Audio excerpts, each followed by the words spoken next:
Good morning बच्चों। आज start करते हैं हिस्ट्री का नेक्स्ट चैप्टर जिसका नाम है print culture and the modern world. और इस चैप्टर की अगर हम बात करें तो ये चैप्टर आपका सीबीएसई में आ रहा है, सीबीएसई बोर्ड के एग्ज़ाम में आ रहा है 8 मार्क्स का। तो 8 मार्क्स है तो 8 मार्क्स के अकॉर्डिंग आपको अपनी प्रिपरेशन भी करनी है। तो स्टार्ट करते हैं। सबसे पहला टॉपिक है the first print book. First print book जो थी वो क्या थी? तो प्रिंट जो है वो स्टार्ट हुआ था चाइना से। ठीक है, यहाँ पे ये क्वेश्चन, ये 1 मार्क में क्वेश्चन आ सकता है। प्रिंट इन चाइना, चाइना में प्रिंट जो है वो कब स्टार्ट हुआ था? 594 एडी में। 594 एडी में जो चाइना में प्रिंट स्टार्ट हुआ था वो किस फॉर्म में था? वुड ब्लॉक प्रिंटिंग में। उसके बाद जापान की बात करें तो चाइना और जापान ये दो जगह ऐसी हैं जहाँ पे प्रिंट जो है वो स्टार्ट हुआ था। जापान में अगर बात करें तो जापान की जो ओल्डेस्ट बुक थी उसका नाम था ओल्डेस्ट बुद्धिस्ट बुक थी जिसका नाम था डायमंड सूत्र, जो कि 868 एडी में स्टार्ट हुई थी। 868 एडी में मतलब प्रिंट हुई थी। उसके बाद प्रिंट जो है यहाँ पे चाइना और जापान के बाद प्रिंट पहुंचा यूरोप में। यूरोप में प्रिंट को ले जाने वाला था Marco Polo. Chinese paper reach Europe wear silk route. Silk route के थ्रू जो था चाइनीज पेपर, चाइना का पेपर जो है वो सिल्क रूट के थ्रू, जो सिल्क रूट हमारा पुराना सिल्क रूट है उस रूट के थ्रू जो है चाइना में चाइना से यूरोप में पेपर पहुंचा। Production of manuscript, manuscript he famous था, यानी कि लोग हाथ से ही अभी भी, या हम कह सकते हैं वुड ब्लॉक प्रिंटिंग जो है वो फेमस थी। Production of book with block printing by Marco Polo in Italy. इसको ले जाने वाला मार्को पोलो जो था वो चाइना में रहा था, काफ़ी टाइम चाइना में रहा। चाइना में उसने बहुत एक्सप्लोर किया और वो वहाँ से प्रिंट को लेकर के पहुँचा था कहाँ पे? इटली। और इटली से ये जो है ये फेमस हुआ था और इटली से ये पूरे यूरोप में फैल गया था। उसके बाद exporter of printing book Gutenberg and printing press यहाँ पे आया। जैसे जैसे मार्को पोलो ने बढ़ाया फैलाया वैसे वैसे एक्सपोर्टर जो थे प्रिंटिंग बुक्स के वो भी सामने आए। और इसी सीरीज में आया गुटनबर्ग। गुटनबर्ग जो था वो क्या था? उसका एक काफ़ी बड़ा वो था, ई स्टेट था। गुटनबर्ग के बारे में आपको बुक में दे रखा है काफ़ी एक्सप्लेन करके। तो गुटनबर्ग के बारे में भी पूछा जा सकता है कि गुटनबर्ग कौन था। स्टोन मेकर था, पॉलिश करता था, गोल्ड स्मिथ भी था, तो उसने काफ़ी अच्छी नॉलेज दी थी।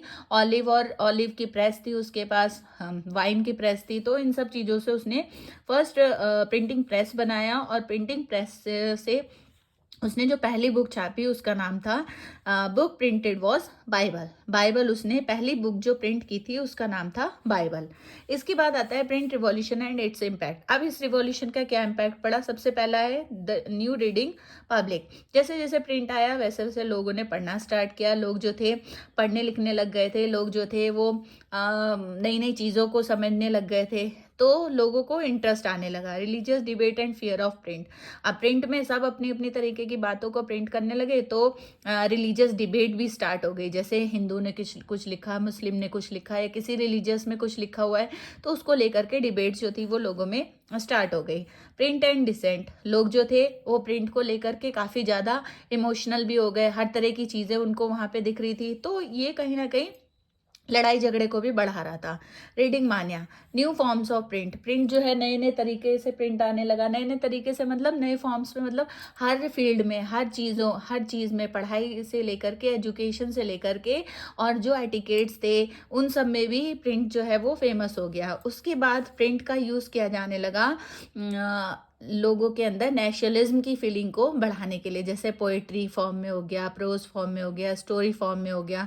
तो इन सब चीज़ों के लिए लोग जो थे वो अब मोनार्की गवर्नमेंट को हटा रहे, मतलब मोनार्की गवर्नमेंट के खिलाफ जो है वो जैसे आपने कितने सारे उसमें पढ़ा होगा, आपको याद होगा, आपने जर्मनी में भी पढ़ा था, उसके बाद आपने यूरोप में भी पढ़ा था कि बहुत सारे हमारे फिलोसफर्स हुए, राइटर्स हुए, थिंकर्स हुए जिनकी बुक्स ने बहुत ज़्यादा जिनकी बुक्स जो थी वो बहुत ज़्यादा फेमस हुई। तो उस टाइप से लोग जो थे वो इन चीज़ों को देश देश के प्रेस्पेक्ट से प्रिंट को देखने लगे। Print culture and the French revolution. French revolution देखो आ गई वही चीज़। फ्रेंच रिवॉल्यूशन में भी आपने पढ़ा था जीन जैकस थे, रोशियो थे, उसके बाद वॉल्टियर थे। तो इन लोगों के जो व्यूज़ थे वो काफ़ी लोगों के बीच में फैले थे। उसके बाद है 19th सेंचुरी। 19th सेंचुरी में क्या हुआ, अब ये सारी चीज़ें होते होते आगे 19th century, children, women and workers. अब चिल्ड्रन जो थे, बच्चों के लिए स्कूल खोले गए, बच्चे स्कूलों में पढ़ते थे, प्रिंटिंग मटेरियल उनके पास काफ़ी अच्छा अवेलेबल हो गया, जिससे बच्चे जो है आसानी से पढ़ लिख सकते थे। वुमेन जो थी, वुमेन भी जो एलाइट ग्रुप की वुमेन थी वो भी पढ़ने लिखने लग गई थी, वो भी अपनी बायोग्राफी भी छापने लग गए थे अपनी इंटरेस्ट के अकॉर्डिंग। तो हर तरह की बुक्स जो थी वो मार्केट में अवेलेबल थी। वर्कर्स अगर देखें तो वर्कर्स भी फ्री टाइम में जो है लाइब्रेरीज वगैरह में जा कर के अपने बारे में पढ़ते थे, मतलब अपनी प्रॉब्लम, जैसे वर्कर्स में ही कुछ वर्कर्स ऐसे थे जो कि अपने बारे में बायोग्राफी लिखते थे, तो इन सब चीज़ों को रिटर्न मटेरियल उनको मिल जाता था। उसके बाद फर्दर इनोवेशंस हुए। फर्दर इनोवेशंस में जो गुटनबर्ग ने बनाई थी यहाँ पे, ये गुटनबर्ग ने जो प्रिंटिंग प्रेस बनाई थी, जैसे जैसे इनोवेशन होते गए वैसे वैसे प्रिंटिंग प्रेस जो है वो भी नए नए तरीके से इनोवेटेड होती रही। India and the world print. अब इंडिया की बात करें तो इंडिया में manuscript before the age of print. Print से पहले यहाँ पे भी मैन्यूस्क्रिप्ट बहुत ज़्यादा फेमस थी। लोग जो थे हाथ से लिखते थे, जो बड़े बड़े राइटर्स होते थे, जो आर्टिस्ट होते थे, वो हाथ से बुक को लिखते थे। Print comes to India. Printing India में आया यूरोप से via silk route. Religious reform and public debates. Social group and religious group among debates. जो सोशल ग्रुप्स थे, जैसे कि आपकी बुक में दे रखा है कैथोलिक और प्रोटेस्ट जो थे उनमें डिवीज़न बन गया।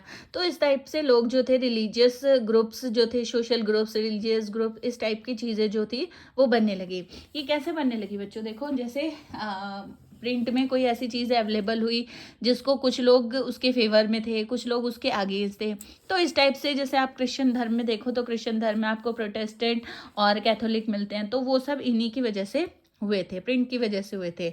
Used in vernacular language. Vernacular languages में चीज़ें पब्लिश हो रही थी। मुस्लिम पब्लिश फतवाज। मुस्लिमों को लगा कि कहीं उनका जो इस्लाम है वो ख़त्म ना हो जाए, तो उन्होंने जल्दी जल्दी फतवाज जो थे वो उनको पब्लिश करना स्टार्ट कर दिया। New forms of publication. Novels in India. India में नॉवेल्स आने लगी। इंडिया के लोग जो थे, नई नई तरह की नॉवेल्स आ रही थी, नई नई वैरायटी नॉवेल्स में आ रही थी, तो लोग जो थे उससे काफ़ी इम्प्रेस थे। Visual culture, caricatures and cartoons. जो लोग पढ़ना लिखना जिनको नहीं आता था, अब नॉवेल्स को पढ़ने के लिए तो लिटरेट पीपल चाहिए, तो जो लोग लिटरेट नहीं थे वो लोग क्या करते, उन लोगों के लिए क्या था, विजुअल कल्चर था, मतलब कल्चर को दिखाया जाता था, जिसको पिक्चर्स देख करके लोग जो थे उससे इम्प्रेस होते थे। कैरिकेचर्स बनाए जाते थे, कार्टून्स बनाए जाते थे, जिससे लोग जो थे उसको देखते थे और समझते थे। Women and print. वुमेन को देखें तो वुमेन के लिए भी काफ़ी कुछ प्रिंट में अवेलेबल था। Print and the poor people.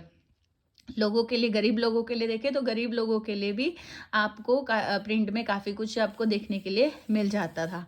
तो गरीब लोग जो थे उनके लिए भी, जैसे जो एलाइड ग्रुप के लोग होते थे वो लोग क्या करते थे, लाइब्रेरीज बनाते थे जिसमें गरीब लोग जाके क्या करते थे, पढ़ते थे। Print and censorship. अगर सेंसरशिप की बात करें, अब देखो प्रिंट में इतनी सारी चीज़ें जब फ्रीडम हो गई थी तो लोग हर तरह की चीज़ों को छापने लग गए थे, जो कि एक बहुत बड़ा खतरा भी कह सकते हैं। तो इसमें सेंसरशिप लगाना बहुत इंपॉर्टेंट था। 1820 में कलकत्ता सुप्रीम कोर्ट ने एक रूल पास किया, रेगुलेशन पास किया, जिसके अकॉर्डिंग जो प्रेस था उस पर पूरी तरह से कंट्रोल कर लिया गया। 1878 में vernacular press act was passed. Vernacular press act पास हुआ, जिसमें जो भी प्रेस में जो भी चीज़ें दिखाई जाएंगी वो सब वर्नाकुलर लैंग्वेज में यूज़ होंगी, और इसके बाद जो भी उसमें प्रेस में जो भी चीज़ें छपेंगी या जो भी प्रिंटेड मटेरियल होगा वो सब ब्रिटिश गवर्नमेंट के फेवर में ही होगा, या ब्रिटिश गवर्नमेंट हम कह सकते हैं। उस टाइम तक हमारे देश में ब्रिटिश गवर्नमेंट आ गई थी, तो ब्रिटिश गवर्नमेंट जो चाहेगी वही उसमें करीब करीब दिखाया जाएगा। तो इस टाइप से चीज़ें जो थी वो सामने आ गई थी प्रिंट कल्चर में। तो ये था आपका बच्चों chapter print culture and modern world. आप इसका स्क्रीनशॉट लेना चाहते हो ले लेना। थैंक यू बच्चों।